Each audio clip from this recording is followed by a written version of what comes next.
आध्यात्मिक कहानियां। नमस्कार दोस्तों, स्वागत है आप सभी का एक बार फिर से आपके अपने पसंदीदा YouTube चैनल आध्यात्मिक कहानियों में। दोस्तों, आज की इस वीडियो में हम बात करने वाले हैं एक ऐसी कहानी जो कि महाभारत से है। जी हाँ, पांडवों की तीर्थ यात्रा। कहानी शुरू करते हैं।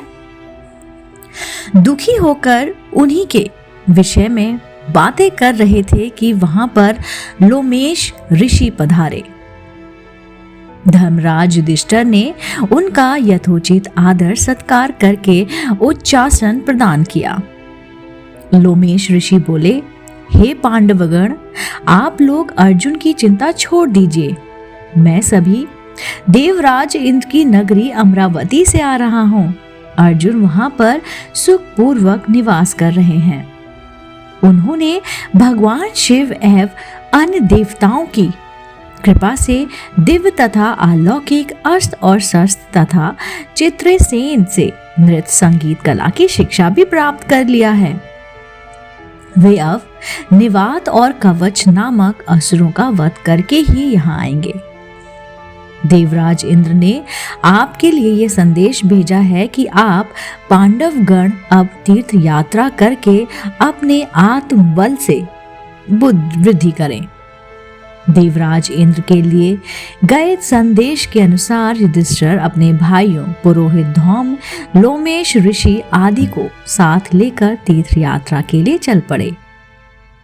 वे लोग नेमिशरण, कन्या तीर्थ, अश्व तीर्थ, गौ तीर्थ आदि में दर्शन स्नान आदि करते हुए अगस्त ऋषि के आश्रम में आ पहुंचे। लोमेश ऋषि ने उस आश्रम की प्रशंसा करते हुए बताया, हे धर्मराज, यह अगस्त मुनि एवं उनकी धर्मात्मा पत्नी लोपामुद्रा की पवित्र तपस्स्थली है। एक बार अगस्त मुनि यहाँ घूमते हुए पहुंचे तो उन्होंने एक गड्ढे में अपने पूर्वजों को उल्टे लटकते हुए देखा। अगस्त मुनि ने द्वारा उनके इस प्रकार से लटकने का कारण पूछने पर पूर्वजों ने बताया कि हे पुत्र, तुम्हारे निसंतान होने के कारण हमें ये नरक कुंडल मिला है। इसलिए शीघ्र अपना विवाह कर पुत्र उत्पन्न करो, जिससे हमारा उद्धार हो सके। पितृगणों की बातों से दुखी होकर अगस्त एक सुयोग पत्नी की खोज में निकले और विदर्भ देश की राजकुमारी लोपामुद्रा से विवाह कर लिया। जब अगस्त मुनि ने लोपामुद्रा के सौंदर्य पर मुग्ध होकर पुत्र उत्पत्ति की अभिलाषा से उसे अपने पास आने के लिए कहा तो लोपामुद्रा बोली कि हे स्वामी, मैं राजकुमारी हूँ, इसलिए आपका मेरे साथ समागम भी राजोचित ढंग से होना चाहिए। पहले आप धन की व्यवस्था करके मेरे और स्वयं के लिए सुंदर वस्त्र तथा स्वर्ण भूषण लेकर आइए। अपनी पत्नी की वाणी से प्रभावित होकर अगस्त मुनि धन मांगने के लिए राजा ध्रुवदर्वा, विश्व तथा इक्ष्वाकु वंशी त्रिदाशु के पास गए, किंतु सभी राजाओं का कोष खाली होने के कारण उन राजाओं से क्षमा प्रार्थना करते हुए उन्होंने अगस्त मुनि को धन देने में असमर्था प्रकट कर दिया। निराश होकर अगस्त मुनि इल्वम नामक देव के पास पहुंचे। वो एक दैत्य था। इल्व दैत्य ने प्रसन्नता के साथ उन्हें मुंह मांगा धन प्रदान किया। धन प्राप्त करके अगस्त मुनि ने अपनी पत्नी की इच्छा पूर्ति के लिए जो उन्होंने मांग की थी उसको पूरी की और दृढ़शस्तु नामक पुत्र भी उत्पन्न किया। कालांतर में यह तीर्थ स्थान अगस्त आश्रम के नाम से प्रसिद्ध हुआ। इसी तीर्थ स्थान में स्नान करके परशुराम ने अपना तेज पुण्य प्राप्त किया था। इसलिए यह युधिष्ठिर यहाँ स्नान करके आप दुर्योधन के द्वारा छीने गए अपने तेज को पुनः प्राप्त कीजिए।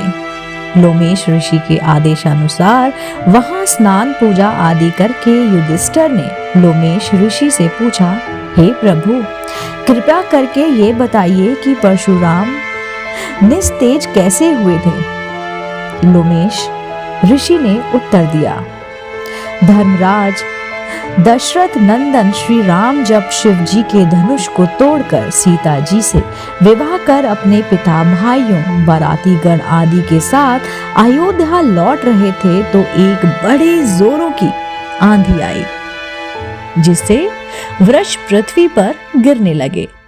तभी राजा दशरथ की दृष्टि भृकुल के परशुराम पर पड़ी। उनकी वेशभूषा बड़ी ही भयंकर थी। तेजस्वी मुख पर बड़ी बड़ी जटाएं बिखरी हुई थी। नेत्रों में क्रोध की लालिमा थी। कंधे पर कठोर फरसा और हाथों में धनुष बाण थे। ऋषियों ने आगे बढ़कर उनका स्वागत किया और स्वागत को स्वीकार करके वे श्री रामचंद्र जी से बोले, दशरथ नंदन राम, हमें ज्ञात हुआ है कि तुम बड़े पराक्रमी हो और तुमने शिव जी के धनुष को भी तोड़ डाला है, और तो और उसे तोड़कर तुमने अपूर्व ख्याति प्राप्त की है। मैं तुम्हारे लिए एक अच्छा धनुष लाया हूं। यह धनुष साधारण नहीं है, जमदग्नि कुमार परशुराम का है। इस पर वाण चढ़ाकर तुम अपने शौर्य का परिचय दो। तुम्हारे बल और शौर्य को देखकर मैं तुम्हें द्वंद्व युद्ध करूंगा। परशुराम की बात सुनकर राजा दशरथ विनीत स्वर में बोले, भगवान, आप वेद विद्या स्वधायिनी ब्राह्मण हैं। क्षत्रियों का विनाश करके आप बहुत पहले ही अपने क्रोध का शमन कर चुके हैं। इसलिए हे ऋषिराज, आप इन बालकों को अभयदान दीजिए। किंतु परशुराम जी ने दशरथ की अनुनय विनय पर कोई ध्यान न देते हुए राम से कहा, राम, स्तंभत तुम्हें ज्ञात नहीं होगा कि संसार में केवल 2 ही धनुष सर्वश्रेष्ठ माने जाते हैं। सारा संसार उनका सम्मान करता है। विश्वकर्मा ने उन्हें स्वयं अपने हाथों से बनाया था। उसमें से पिनाक नामक एक धनुष को देवताओं ने भगवान शिव को दिया था। इसी धनुष से भगवान शिव ने त्रिपुरासुर का वध भी किया था। तुमने उसी धनुष को तोड़ डाला है। दूसरा दिव्य धनुष मेरे हाथ में है। इसे देवताओं ने भगवान विष्णु को दिया था। यह भी पिनाक की भांति ही शक्तिशाली है। विष्णु ने भृगुवंशी रचिक मुनि को धरोहर के रूप में वह धनुष दे दिया। वंशुनावंश रूप से ये धनुष मुझे प्राप्त हुआ है। अब तुम एक क्षत्रिय के नाते इस धनुष को लेकर इस पर वार चढ़ाओ और सफल होने पर मेरे साथ द्वंद्व युद्ध करो। परशुराम के द्वारा बार बार ललकारे जाने पर रामचंद्र बोले, हे भार्गव, मैं ब्राह्मण समझकर आपके सामने विशेष बोल नहीं रहा हूँ, किंतु आप मेरी इस विनयशीलता को पराक्रमिकताहीन एवं कायरता समझकर मेरा तिरस्कार पे तिरस्कार किए जा रहे हैं। लाइए, धनुष बाण मुझे दीजिए। यह कहकर उन्होंने झपटते हुए परशुराम के हाथ से धनुष बाण ले लिया। फिर धनुष बाण पर बाण चढ़ाकर बोले, हे भृगुनंदन, ब्राह्मण होने के कारण आप मेरे पूजनीय हैं, इसलिए इस बाण को मैं आपके ऊपर नहीं छोड़ सकता। परंतु धनुष पर चढ़ने के बाद यह बाण कभी निष्फल नहीं जाता। इसका कहीं ना कहीं उपयोग करना ही पड़ता है।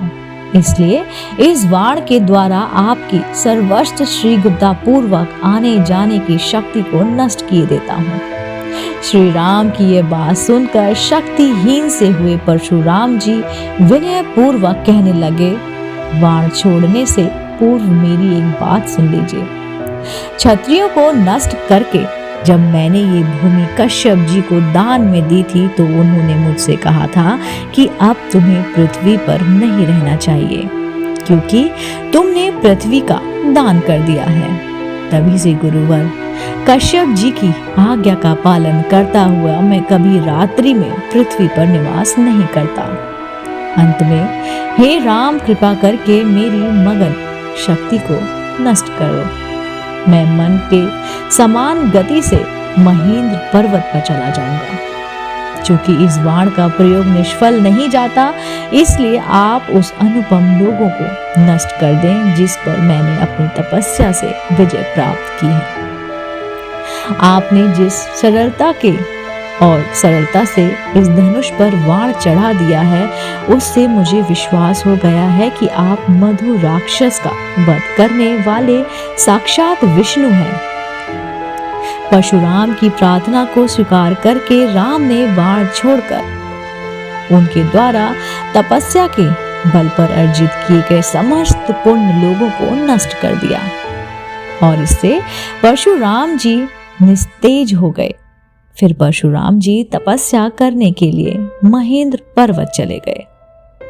वहां उपस्थित सभी ऋषि मुनियों सहित राजा दशरथ ने रामचंद्र जी की भूरी भूरी प्रशंसा की। दोस्तों, उम्मीद करती हूँ आपको ये कहानी पांडवों की तीर्थ यात्रा बेहद पसंद आई होगी। अगर आप ऐसी ही रोचक कहानियां, पौराणिक कहानियां सुनना चाहते हैं तो आप मेरे चैनल आध्यात्मिक कहानियों को तुरंत लाइक कीजिए, शेयर कीजिए, सब्सक्राइब करना बिल्कुल ना भूलिए। ये बेल आइकन जरूर प्रेस कीजिए जिससे मेरे द्वारा अपलोड की गई ऐसी ही रोचक और धार्मिक कहानियां आप तक पहुंचती रहे। आप देख रहे थे आपका अपना पसंदीदा YouTube चैनल आध्यात्मिक कहानियां।